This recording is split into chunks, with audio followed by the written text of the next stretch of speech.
Hello everyone, I am Pappu sir. Welcome to my YouTube channel Saniya biology classes. तो आज हम आपके सामने लेकर आए हैं एक न्यू टॉपिक, चैप्टर 3 का लेक्चर फर्स्ट, ह्यूमन रिप्रोडक्शन का, जिसको हम लोग कहते हैं एम्ब्रायोनिक डेवलपमेंट या एम्ब्रायोजेनेसिस। एम्ब्रायोनिक डेवलपमेंट या एम्ब्रायोजेनेसिस आप इसे कह सकते हैं। भ्रूणीय विकास या भ्रूण निर्माण। कहते हैं कि स्त्री के शरीर में, ह्यूमन फीमेल के शरीर में, यानी स्त्री के शरीर में प्रजनन की क्रियाएं जब होती है तो प्रजनन की क्रियाएं के दौरान उसमें सबसे पहले गैमेटोजेनेसिस होता है, युग्मक जनन। युग्मक जनन होने के बाद युग्मक एक दूसरे से मिलते हैं, जिसको हम लोग फर्टिलाइजेशन कहते हैं। फर्टिलाइजेशन होने के बाद जो है जाइगोट बनता है। जाइगोट जिसको हम लोग कहते हैं 2n स्ट्रक्चर, यानी कि डिप्लॉयड स्ट्रक्चर या द्विगुणित संरचना, यानी वो स्पर्म और ओवम का कॉम्बिनेशन होता है, फ्यूजन होता है।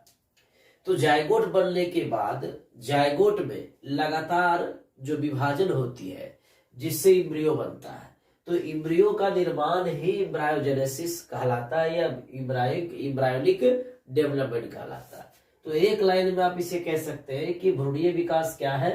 तो भ्रूणीय विकास क्या है? इम्ब्रियो का निर्माण एम्ब्रायोजेनेसिस यानी भ्रूणीय विकास कहलाता है। कहते हैं भ्रूणीय विकास स्त्री के शरीर में किस प्रकार से होता है, इसके बारे में आपको जानना होगा। तो कहते हैं स्त्री के शरीर में भ्रूण विकास या भ्रूणीय विकास कैसे होता है, तो उसके प्रोसेस को हम सबसे पहले जानेंगे, प्रक्रियाएं को। तो कहते हैं इसके 4 ये एम्ब्रायोनिक डेवलपमेंट जो होते हैं स्त्री में, वो क्या होते हैं कि 4 स्टेप्स में कंप्लीट होता है, यानी कि 4 चरणों में पूरा होता है। पहला चरण है क्लीवेज, जिसको हम लोग कहते हैं विदलन। दूसरा चरण है ब्लास्टुलेशन, जिसको कहते हैं पहला चरण जो है जिसको हम लोग कहते हैं क्लीवेज, जिसको कहते हैं हिंदी में विदलन, और ये ब्लास्टुलेशन को हम लोग अंग्रेजी में ब्लास्टुलेशन ही हम कहते हैं। ब्लास्टुलेशन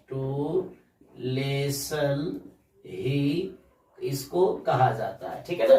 तो पहला स्टेप है क्लीवेज, दूसरा ब्लास्टुलेशन, तीसरा इम्प्लांटेशन, चौथा है गेस्टुलेशन। यही 4 स्टेप्स में स्त्री के शरीर में इम्ब्रियो का निर्माण या इम्ब्रियो का पूर्ण विकास हो जाता है, और इन 4 स्टेप्स के बाद ही इम्ब्रियो बनते हैं।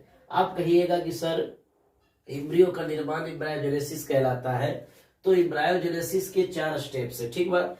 तो 4 स्टेप्स के 4 स्टेप जब कंप्लीट हो जाते हैं तब जाके इम्ब्रियो बनता है, ये आपको मालूम होनी चाहिए, ठीक है ना। ओके, तो कहते हैं कि एम्ब्रायोजेनेसिस के लिए या भ्रूणीय विकास का सबसे पहला चरण कौन है, तो क्लीवेज है।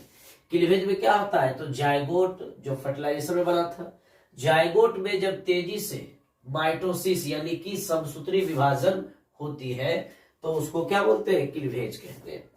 जब माइटोसिस की जब जाइगोट में एक सेल है, डिप्लॉयड स्ट्रक्चर है, तो जाइगोट जो कोशिका है उसमें जब तेजी से विभाजन होती है, तेजी से जब समसूत्री विभाजन होती है, एग्जाम में पूछेगा कि जाइगोट में कौन सा विभाजन होता है, तो अणसूत्री, समसूत्री या असूत्री, तो बोलिएगा समसूत्री। तो समसूत्री विभाजन जब होती है तो उसी को हम लोग क्या बोलते हैं, क्लीवेज कहते हैं। ओके, अब सबसे अहम जानकारी जो सबसे इंपॉर्टेंट एग्जाम के लिए आपका है, पूछेगा कि क्लीवेज जो होते हैं वो मनुष्य में किस टाइप के होते हैं, तो होलोब्लास्टिक होते हैं। होलोब्लास्टिक का मतलब होता है संपूर्ण क्लीवेज, संपूर्ण यानी कि पूर्ण क्लीवेज। होलोब्लास्टिक का मतलब होता है संपूर्ण क्लीवेज। संपूर्ण क्लीवेज का मतलब कोशिका बराबर बराबर रूप से क्या होगा, टूटता चला जाएगा। ओके ओके, अब कहते हैं क्लीवेज में जाइगोट क्या करता है, 2 सेल्स स्टेज और 4 सेल्स स्टेज, 8 सेल्स स्टेज और 16 सेल स्टेज में बदल जाता है। आपको तुरंत बताएं, माइटोसिस का मतलब ही होता है समान रूप से टूटना, यानी एक कोशिका दो कोशिका में टूटेगा तो समसूत्री हुआ, एक कोशिका जब 4 कोशिका में टूटा तो अणसूत्री हुआ। तो यहाँ पर एक कोशिका 2 कोशिका में टूटा, 2 से ही गुना हो रहा, तो ये क्या होगा आपका, समसूत्री प्रूव हो गया। अब कहते हैं कि लास्ट में जो 16 सेल्स बना है उसको एक बायोलॉजिकली नाम दे देते हैं, जिसको कहते हैं मोरूला। क्या बोलते हैं उसको, मोरूला। एग्जाम में पूछा जाएगा कि मनुष्य में भ्रूणीय विकास में जो 16 सेल्स बनते हैं उसको क्या कहा जाता है, तो मोरूला कहा जाता है। ओके ओके, अब कहते हैं मोरूला जो होता है वो ठोस होता है। ठोस यानी जो बॉल की तरह, जो आप खेलते हैं ना क्रिकेट में, बॉल की तरह होता है। जिसको हम लोग एक निक नेम देते हैं, क्या देते हैं निक नेम, तो लिटिल मालवेरी, इसको क्या बोलते हैं, लिटिल मालवेरी के नाम से जाना जाता है। लिटिल मालवेरी मैंने छोटा सहतूत का जो फल होता है उसके जैसा ये हूबहू दिखाई देता है। नेक्स्ट कहते हैं मोरूला में जोना पेलुसिडा क्या करता रहता है, यानी जोना पेलुसिडा एक प्रकार का है ना लेयर होता है जो आपको ओभम में दिखाई दिया था। कोरोना रेडिएटा के ठीक नीचे जोना पेलुसिडा था, जोना पेलुसिडा के ठीक नीचे विटिलिन मेम्ब्रेन था, विटिलिन मेम्ब्रेन के ठीक नीचे प्लाज्मा मेम्ब्रेन था। स्ट्रक्चर ऑफ ओभम जो आपको क्लास में बताए थे वही चीज है, इसका नाम जो है जोना पेलुसिडा। तो मोरूला तक जोना पेलुसिडा रहता है।